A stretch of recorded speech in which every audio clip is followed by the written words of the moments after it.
Alrighty, hello everyone. Welcome to the opening ceremony for VenusHacks 2021. My name is Mega and I'll be the event speaker for this weekend.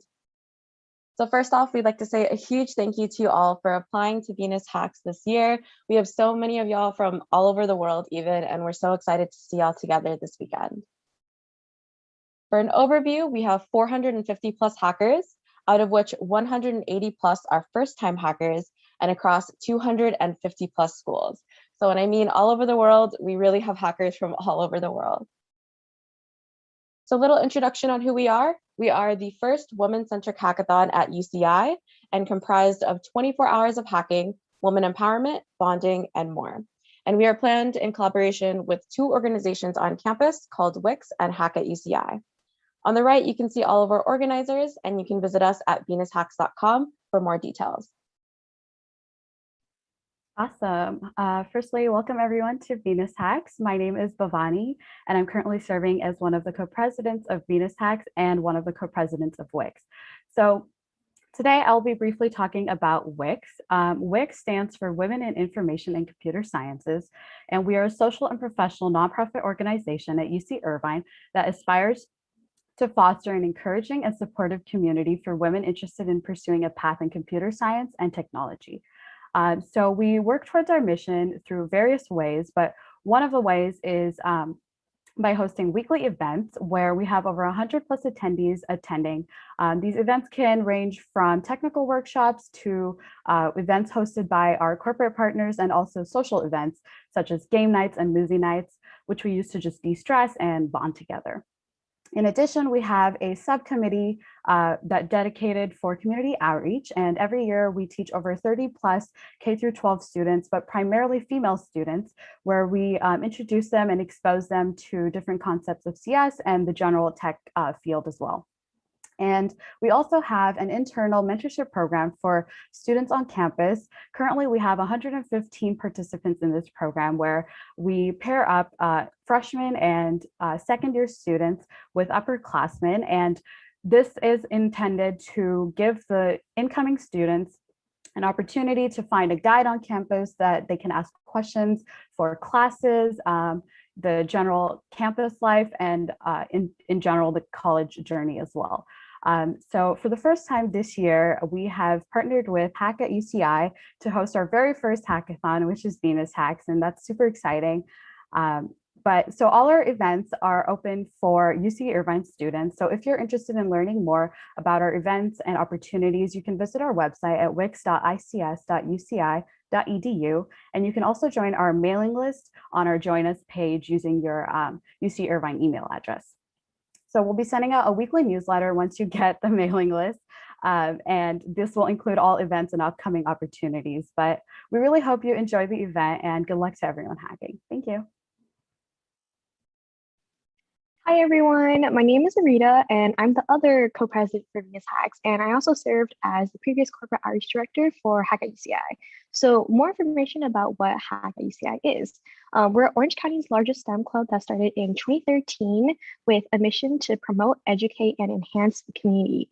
So a lot of this information is to, also my pronouns are she, her, hers, and so essentially, Hack is there for organizing events such as hackathons, ZOTHacks, which is a beginner hackathon, and Hack UCI, which is our flagship event, which also happens to be the largest collegiate hackathon in Orange County. So a little more information about our stats. So as you see at the bottom, we have usually 1,000 attendees at our events each year, along with 3,000 plus followers on social media, as well as 1,000 plus subscribers to our weekly newsletter. So we definitely want to make sure that we're continuing our mission of helping our community, not just in UCI, but outside, to give them a platform so that they can learn, grow, and develop technology of the future, whether this be through workshops, mentorships, or corporate events with companies that will help you land internships or jobs.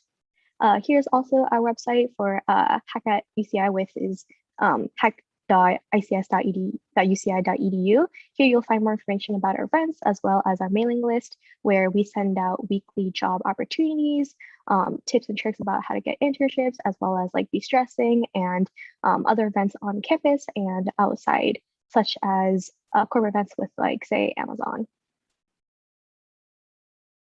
Awesome. So now we'll be moving on to our opening keynote for VenusHacks. So our opening keynote speaker is Lisa Conn. She is the co-founder and chief operating officer of Icebreaker, a conversation platform that strengthens organizational culture and is used by 11 out of 15 top tech companies and dozens of Fortune 500s. Lisa has also previously held leadership roles at Facebook, the MIT Media Lab, Forward Us, and President Obama's 2012 campaign. She is consistently focused on healing societal division through community and technology. So Lisa, I'll go ahead and let you share your screen. Hello, everybody. Thank you so much for having me here today. I am so honored and thrilled to be speaking to you all because honestly, not so long ago, it feels like just yesterday, I was in your shoes trying to figure out so much about my life and my career and who I wanted to be and what I wanted to do.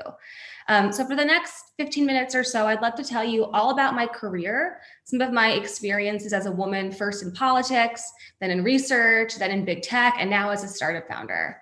As a woman, I've been in a lot of spaces where there weren't a lot of people like me. And so I think a lot about power dynamics in society and on teams. And one of the ways that I found to hold on to my power and find power within myself, even if it doesn't feel easy or obvious, is with a little bit of a formula that I'd like to share with you. I'm going to screen share it and walk you through a bit of that now. And there'll be some fun photos that are a bit embarrassing for me throughout that I hope you enjoy. So in my experience, there's sort of two things that make up a successful and fulfilling career. And I want to walk you through both of them. The first is having a personal mission statement. So a mission statement, you may have heard of this in the context of a company. It's sort of a vision for the world that companies often put together. But we actually can have them for ourselves and our careers. And when we do this, when we put it on paper, it can help us focus and prioritize.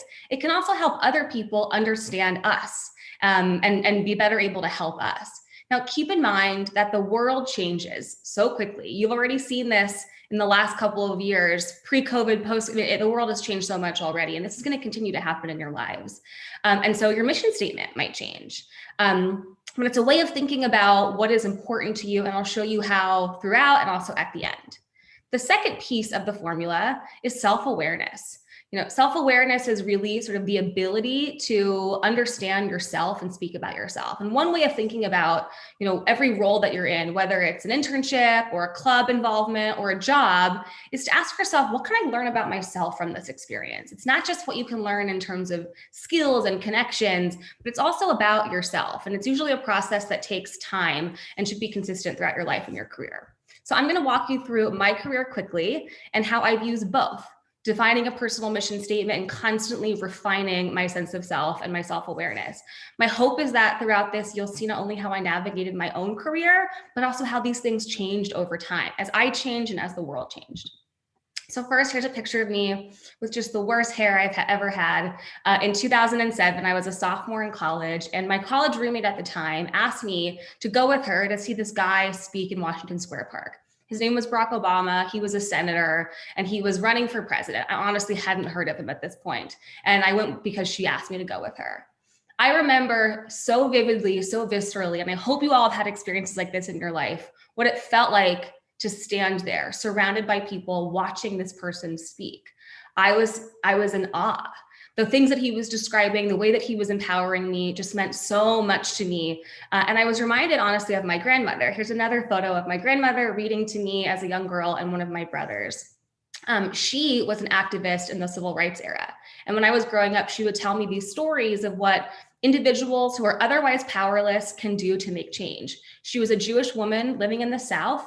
She wasn't particularly educated. She wasn't very wealthy. And yet she organized her community to make change and to find power when there wasn't power. And so I remember when I was sitting there in Washington Square Park, watching Barack Obama speak and thinking of her, I went home that day and I wrote my first mission statement. And this was it. Elect good people. It was pretty simple. It was in the year 2007. It reflected a very basic understanding of our democracy here in the US. I thought if you elect good people, good things will happen. And that was sort of the end of it. And so I started a career working in politics. Here are some of my fanciest photos working in politics where I had the pleasure to meet incredible people. But here's what it was really like. It was a lot of community organizing, doing trainings, motivating people, knocking on doors, entering data, cutting turf, which is a way of sort of cutting a map. And I learned so much about myself. I learned that I was a very natural people manager. I was really good at reading people. I could figure out what motivated them very quickly. I learned that I had a very high tolerance for a fast-paced work environment and for really, really long hours that were sometimes chaotic. I learned that I was really good with resources and stretching out resources to last a long time. I also developed a love for technology. The technology we used in the campaign was incredible, whether it was volunteer management tools or targeting software. The technology was powerful, and I learned that I had a good understanding of it. A few months after the campaign, the world changed again, at least as I saw it. Sandy Hook happened in the winter of 2012. And this was a very devastating mass shooting in Newtown, Connecticut. And I remember when it happened being glued to my TV in horror. And interestingly, it's a moment that was not dissimilar from the feeling I had being glued to Barack Obama that day in Washington Square Park, but of course, the complete opposite emotion. And I want to encourage you all to pay attention to those moments of horror or those moments of awe, because they often help you see where you can and must apply yourself to make change. So in the weeks following this horrific shooting, there was a lot of polling that was done. And the polling found that 90-something% of people supported new legislation to strengthen gun control. And remember, my mission statement was elect good people and then good things will happen. And so I was confused and surprised when a few months later, this background check legislation did not pass. Even though most Americans supported it, our elected officials weren't representing us this way. It was very, very confusing to me. And so I realized that after 5 years of having a mission statement of elect good people, the world changed and I changed and my mission needed to change. And so I started thinking about all the things that happen in between elections when people aren't paying attention. And I came up with a new mission statement, which was to use technology, this thing I'd grown to love, to improve political advocacy, which is the stuff that happens in between elections. I joined an organization called Forward US, which was focused on immigration reform and more generally issue advocacy, the stuff that happens in between elections. I was hired as an organizer. I was promoted twice in 6 months and became the national organizing director eventually. We built a bunch of incredible technology. And this was the first time that I was involved in actual product development, not just using existing technology, but actually helping to build it. One piece of technology that I'll point out is this one in the top left corner here, which was called Selfies for Reform. So this was the year 2013. Selfies were all the rage then. It was a new concept, the idea of selfies. People were taking selfies left and right. And so we built an app called Selfies for Reform that allowed people to take a selfie. And then we would send it in the mail as a postcard to an elected official. Because elected officials at that time, and still really today, only like to receive information in these very outdated ways. They like letters in the mail, they like faxes, they like phone calls, they like in-person meetings. Didn't care about social media, didn't really care about emailing, which was really, really interesting. I learned throughout this experience that I had a real knack for product feedback, understanding data, understanding user problems. And what I had learned in my previous roles, being an amazing organizer and people manager, stayed the same. I continued to show myself that I was good at those things. And I was learning things about how to scale organizations and people operations. The thing is, I was often flying around the country at this point, training people on what I just described to you, how elected officials think. And it just didn't make any sense. I would talk to tens of thousands of people, helping them understand how this relatively small number of mostly old white dudes like to receive information and encouraging them to adjust the way that they communicated in order to be impactful and effective. And one day on a late night flight where I was exhausted having these conversations and exhausted training people, I had an idea. At the time, Twitter and Facebook were really on the rise as places where people were communicating about politics. And I thought, what if we could do some social listening using data science and actually make sense of what people care about in their own words? And so I had a new mission statement, once again, use social listening to improve our democracy. So in order to advance this mission, I went to MIT for grad school and I joined the MIT Media Lab, where I worked on a project called the Electome. The idea behind the Electome was that we wanted to classify every tweet about, at the time, the 2016 presidential election, partner with news organizations to tell the stories of what people were talking about in their own words on Twitter, a sort of different picture than traditional polling or traditional news journalism. And we partnered with a bunch of news organizations, and it was really, really fascinating. Now, on the one hand, I want to just sort of describe what I learned about myself. It was an absolutely incredible experience, an incredible team. And once again, I learned a ton. I learned that my organizational skills, my ability to take something complex and put it in an organized way, were unique. I was better at that than most people. That was sort of cool to see. I learned that I loved working in a learning-focused environment. I loved the research environment.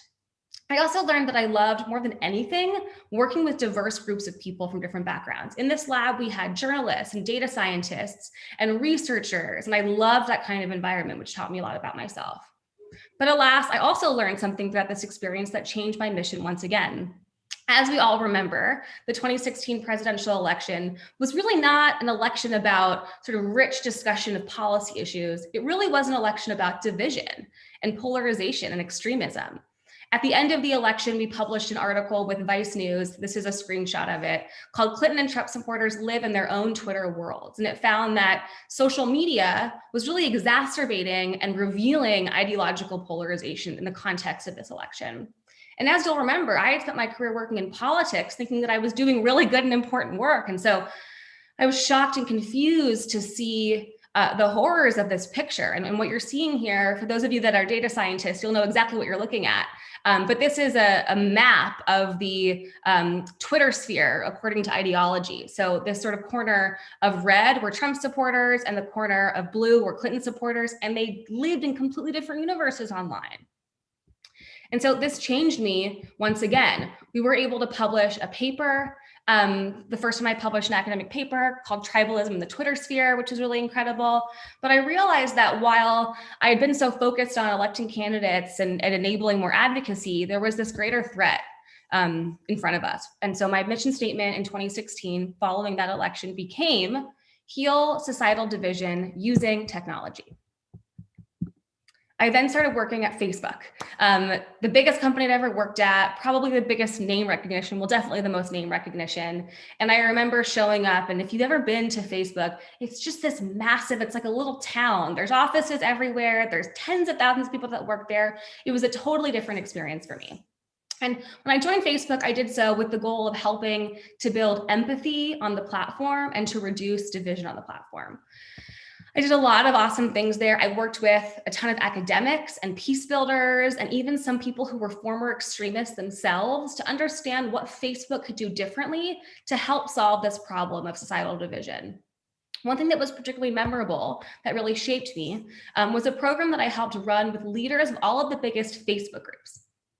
So Facebook groups are really these online communities where people find each other because they have something profound in common. And what we found was that it was within these Facebook groups, these communities, that people who were otherwise very ideologically divided could come together and find common ground, understanding, and empathy. Just to paint a picture for you, a few examples of the groups that I'm describing. There was a group that had about 75,000 people in it called Affected by Addiction Support Group. And it was for people who themselves or their loved ones were dealing with issues around addiction. When you're in that environment, your political identity doesn't matter because you're focusing on something that really unites you. Another group that had maybe 150,000 members was called Milky Mamas. And this is a community to help women achieve their breastfeeding goals. There was another community called Show Me Your Stethoscope, which had almost every nurse in the US.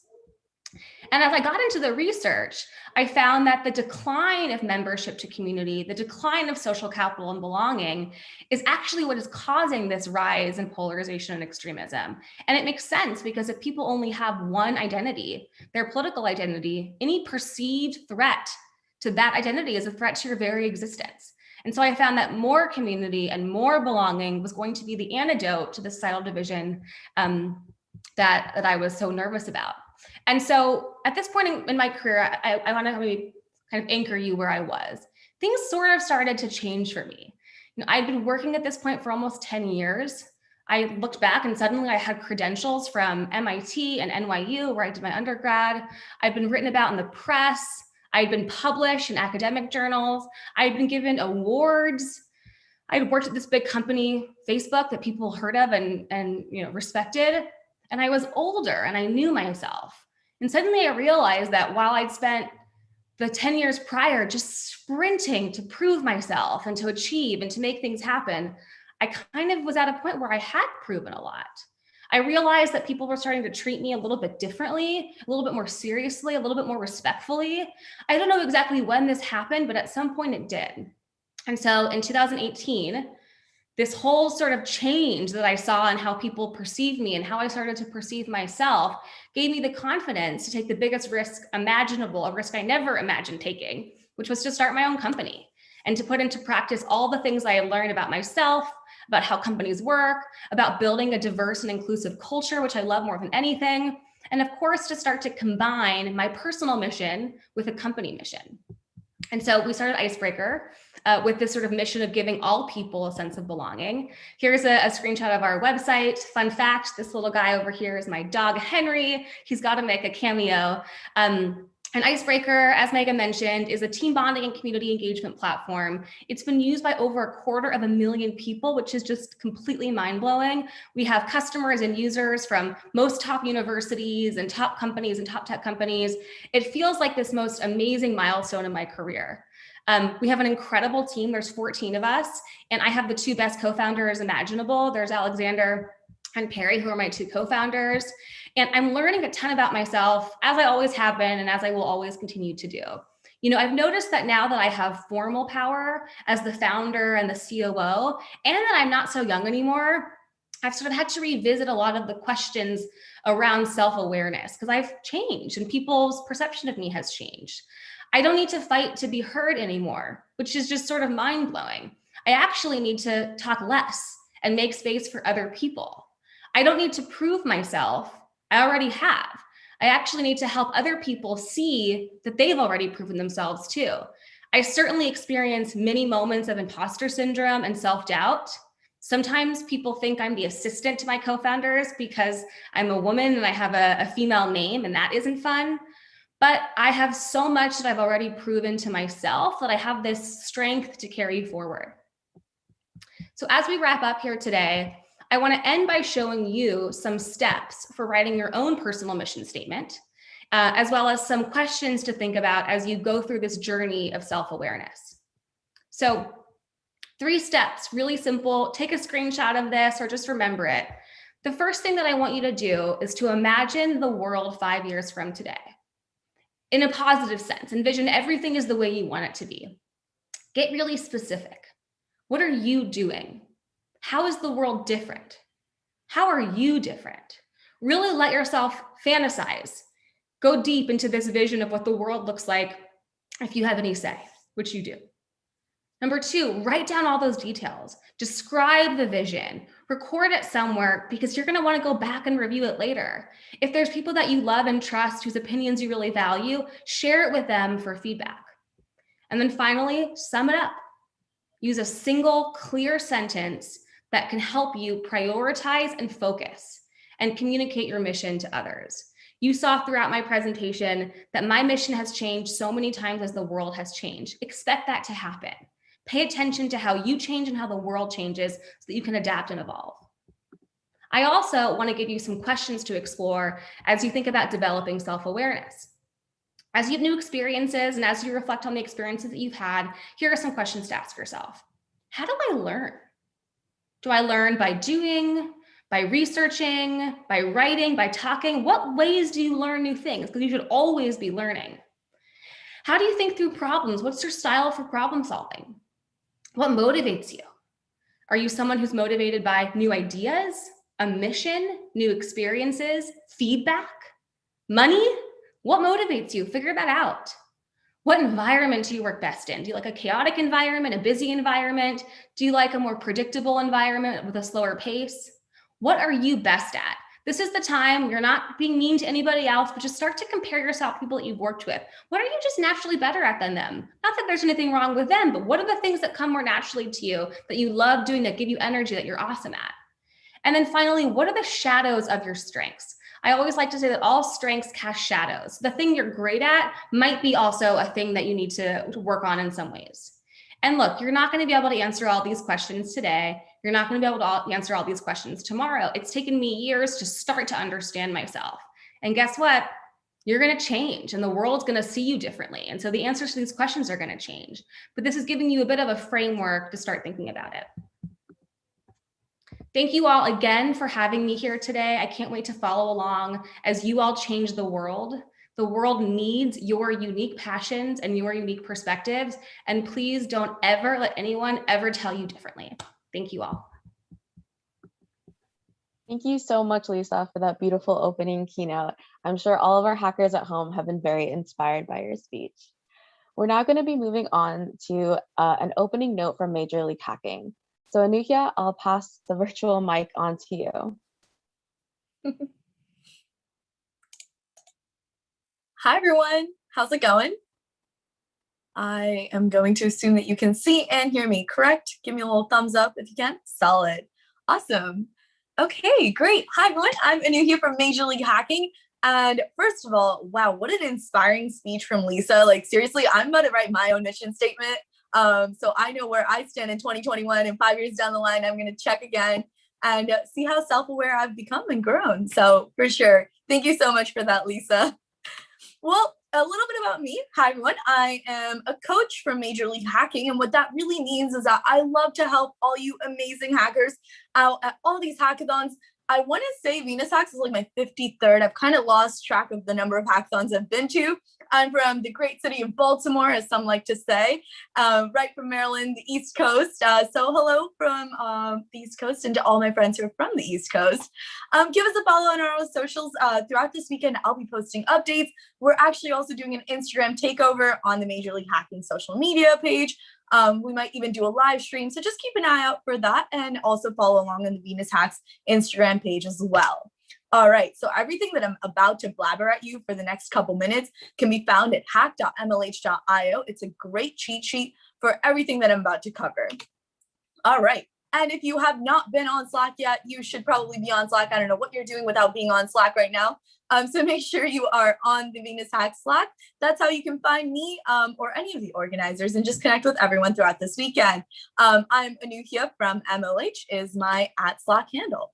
All right. Okay. What is all this MLH? What is Major League Hacking? Well, Major League Hacking is the official global hacker community, and we consist of 135,000 student hackers, just like each and every single one of you. So that basically means that we have this large global community, including the APAC, even like literally as VenusHacks is a global hackathon, even Australia and even Antarctica, which is pretty wild. So we have a large community of hackers, just like each and every single one of you. If you're a first-time hacker, shout out to you for coming out this weekend. Come drop a hello to me. I might have some special stickers that I might send to you as well. So come chat with me. I want to meet all of you wonderful hackers this weekend. All right. And for you to earn awesome community points, you being here at MLH's event, VenusHacks specifically, you're earning points for your larger community.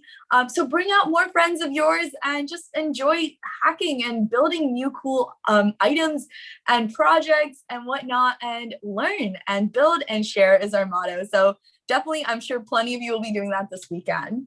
All right, so what are we doing this weekend at VenusHacks? Well, specifically at VenusHacks this weekend, we have the U.S. Air Force Cybersecurity Challenge at 5:30 to 6 p.m. PST. Yeah, 6 p.m. PST today. So be sure to tune into that. If you like solving puzzles, it's a capture the flag style. I'll walk you through. It's more of a workshop style. You can learn some cool new puzzle solving, cybersecurity. If you've ever done a CTF for cybersecurity, that's what it is. It'll be fun. I promise you I'll make it fun. So come check it out. I'll be there. So obviously you should come, right? And we have the MS Paint Bob Ross mini event tomorrow at 5:36. This is a really fun event because y'all will be painting on your like MS Paint, Bob Ross version of it. And if you all request for it, I might even mimic Bob Ross and like do a voiceover with Bob Ross and make a fool of myself. And everyone finds that very, very entertaining. So be sure to come out to that tomorrow. And for all of you being here this weekend, you're going to get a gorgeous, beautiful 2021 season mascot, Ellie the Elephant mask, presented by our friends from Capital One. And they're super soft. I promise you, they're really like comfy. And you coming to one of the mini events, you get them. So be sure to come out to that. And you also get to be put into raffles, also all sorts of fun things for coming out to those events. And to all my friends who are artistic or want to take a break from hacking, we have the Draw an Octocat, Win an Octocat. You just have to create your own version of Mona the Octocat. The most Venus hack themed Octocat wins usually, so try to implement Venus hacks into it. All you have to do is tweet it at GitHub Education at MLHacks, hashtag my Octocat and Venus hacks, and you get to win a cute little statue of Mona the Octocat. And also we have the GitHub Student Developer Pack. All my first-time hackers, especially, I highly recommend that you check out GitHub's Student Developer Pack, because there are thousands of dollars worth of software in there, especially like things like free premium Canva, like literally even like Figma premium. It's super helpful. Just be sure to check it out. It's really worth it. And also, we've even more resources for you this weekend. We have our friends from domain.com giving you a free domain name with a .tech domain, and that's Sunshine21 is the domain code for that. If you have any trouble with it, just let me know. Shoot me a quick message. Folks, use this as a way to create your own personal website. Maybe you can put your mission statement on there and just really build your portfolio up. I highly recommend doing it. And we also have our friends from Google Cloud who are also here this weekend. I want to say Brian from Google Cloud is here this weekend. So shout out to Brian. If you need Google Cloud credits, you should have already gotten them in your email. If not, ask me. I can help you out there. If you're doing any ML-based projects, any like text-to-speech, Firebase for hosting, literally Google Cloud is the way to go. They're awesome there. And we also, if you're building a hardware project, we have our friends from DigiKey who are giving you a sweet hardware prize with that as well. So even emulators, Alexa, any projects along those lines counts. And for everything, we also have the Hackathon Starter Kits. Great starter, like intro level place for you to learn new things as well. And for everything that I just talked about, we have all these awesome prizes that go along with it. Be sure to check out DevPost for more information on that as well. And also, speaking of DevPost, if you come out this weekend on Sunday, which is tomorrow, and you submit your awesome projects, guess what? You get this really cute VenusHacks limited edition iDemoed sticker. You don't want to miss out on it because it's a collector's item. Folks, if only I had my suitcase, I could show you like my entire poster of hackathons, of 53 hackathons I've gone, and all the iDemoed stickers I have from them. They're super awesome to collect, so definitely keep an eye out for that. They will be mailed to you. Also, my friends who are looking for internships and full-time jobs, the MLH Career Lab is a great place for you to get started because folks like Capital One, Qualtrics, and US Air Force are all looking to hire hackers just like each and every single one of you. So be sure to check it out. Don't miss out on that opportunity, folks. All right, y'all. I said a lot of things there. I told you I would. But on a more serious note, MLH hackathons are a safe space for everyone. So what does that mean? Well, it means that by being at one of these events, you're agreeing to the code of conduct. And you should read it. That is the link right there. And basically be respectful. Harassment and abuse are not tolerated. And at digital events especially, it's extremely important that you're mindful of that there's another person behind that screen right there. So be respectful, folks. And if you see any activity that is bothersome, please reach out to me. Or if you don't feel comfortable reaching out to me or one of the organizers, be sure to email incidents@mlh.io, or that phone number right there on the screen is also a great place for you to reach out to the MLH Incidents Hotline. Someone will answer and we can get our situation sorted out as well. Folks, I'm going to emphasize this once again. Please, we are on Slack. We're in a digital age. So just be mindful of whatever you put out there. Like sometimes we put things on Slack and we're like, oh, this isn't going to bother anyone, but it's a global community. So please be aware of your surroundings and your digital community here at VenusHacks this weekend. Thank you all once again to our amazing partners, and let's have a wonderful time at VenusHacks. If you need me, I'm Anuhya at MLH. Awesome. Thank you so much, Anuhya, for that opening note for Major League Hacking. And then if you could stop sharing real quick, and then I'll go ahead and share my screen again. And if I could get a little thumbs up once you can see my screen.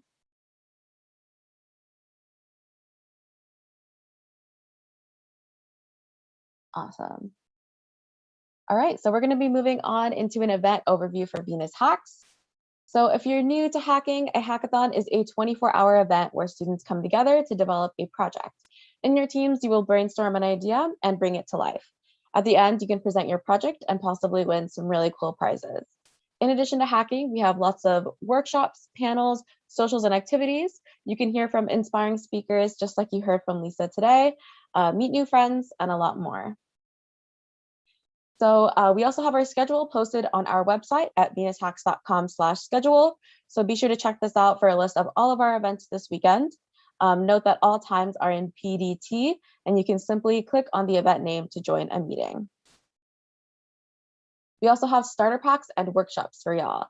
So visit venushacks.com/starter-packs for information on kind of ways that you can just get started on your project.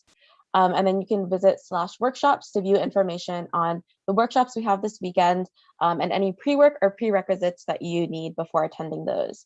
There's also some videos from Percentage Project and Google Cloud that you can view as well. For workshops, our workshops, have a large variety of ranging from like intro to web and mobile development, UI UX design, down to imposter syndrome and how to pitch your hackathon project. For socials and activities, we're going to be having a binary search session, which is like collaborative leak code and draw phone. MLH will also be hosting a Bob Ross paint-along and a cybersecurity challenge. For communication platforms, we will be using YouTube, Slack, and Zoom. For Slack channels, there's a lot of them, but to go over the important ones, we have announcements for key updates and announcements. There's also a mentoring channel. So if you have any technical questions about your project, please ask them there. We have a photos channel. So if you want to post any pictures from your hackathon experience from home, we'd love to see them. And we also have some photo challenges for y'all to follow. Prizes channel for any questions you have on prizes. There's also team formation. So if you're still looking for a team, please go to that channel and introduce yourself. And note that you can have a maximum of 4 people per team. And then finally, workshops channel for any questions you have on workshops. You can find all of our Zoom links at venushacks.com/schedule, our public Google Calendar, which should be posted in the announcements channel on Slack. And finally, we will be posting all of the Zoom links on the announcements channel as well. And finally, our closing ceremony will also be on YouTube live stream. We also have 2 pieces of virtual swag for y'all. So on the left, you can see we have the Zoom background. I'm actually using it right now as well. So this will be posted in the announcements channel very soon. And then we also have a Facebook overlay. So you can simply search VenusHacks 2021 on Facebook profile frames, and you should get access to that. So definitely use these 2 pieces of virtual swag to get in the spirit of VenusHacks this weekend. So prizes and judging. So these are our prize categories. I believe we have 12 in total and 2 winners for our best hardware hack prize. So 13 winning teams in total. And you can see some of the prizes that are listed around the screen right here. And you can check out our dev post, which I'll be linking very soon with more information on what prizes you can win and more information on what these prize categories entail. So hack submission rules. This is really important, so be sure you're paying attention. All team members must be 18 years or older and enrolled in a school or boot camp or have graduated after August 2020. All team members must be in the VenusHacks 2021 Slack group to be eligible for a prize. They must also create a dev post account and be added to the project submission to be considered part of the team. And all work must be done within the hacking duration of VenusHacks 2021. In addition, you will be creating pre-recorded demos within your teams of a maximum of 5 minutes. So be sure to allocate some time to create this demo. And please read and follow the rules and demo instructions on the dev post. Teams can submit their hack for a maximum of 3 categories, excluding best overall hack. So everyone is automatically considered for the best overall hack prize. So you can also submit for an additional maximum of 3 categories. And your hack will be disqualified from this hackathon if you submit to more than 3 categories. So please be sure to follow that rule. And please ensure that your hack follows the category description before submitting. Any hacks that are submitted to multiple hackathons except women-centric or accessibility-centric hackathons happening this weekend will be disqualified from this hackathon. We are aware of Lovelace hacks and Hackccessible, and those are okay to submit to, but for other non-women-centric or non-accessibility-centric hackathons, please do not cross-submit to those hackathons. And our winners will be announced at our closing ceremony on Sunday at 6 p.m. PDT. So this is our dev post for 2021 Venus Hacks. You can also access this at venushacks-2021.devpost.com or scan the QR code that is listed right here. Please be sure to follow all rules for project submission, including our policy for eligibility to participate in Venus Hacks, project submissions, and cross submissions. And I'll leave this up for another second or so if you'd like to scan this with your phone, and then we will move on to the next slide. Alrighty, so the next thing that we have is the midway check-in form. This is mandatory for each team to complete, and only one person from each team needs to complete this form. It will be released tonight at 7 p.m. PDT, and the deadline to complete it is 11:59 p.m. PDT. There will be a question asking you which categories you plan to submit your hack for. So once again, be sure to only fill out a maximum of 3 categories. You can change this later on when you submit your hackathon on Sunday, but just fill out any 3 that you think that your hack most likely will be submitted to. And finally, we'd like to say a huge thank you to our sponsors and partners. So thank you so much to our sponsors for supporting us this weekend. We really could not have had Venus Hacks without y'all. So thank you so much. And thank you to our partners as well for hosting all of the workshops and socials and activities that you all can attend this weekend. Once again, we will be following all of the rules listed in the MLH Code of Conduct. So please scan this QR code with your phone. And then finally, please message an organizer to report any inappropriate behavior. All right, and that's it. So thank you all so much for coming out to the opening ceremony. You can follow us at social media listed down below at Facebook, Instagram, and check out our website. We will also be having a Tech for Social Good panel starting at 11 a.m. PT. So be sure to come out to that. And yeah, thanks y'all for coming out and have fun hacking, everyone. Bye.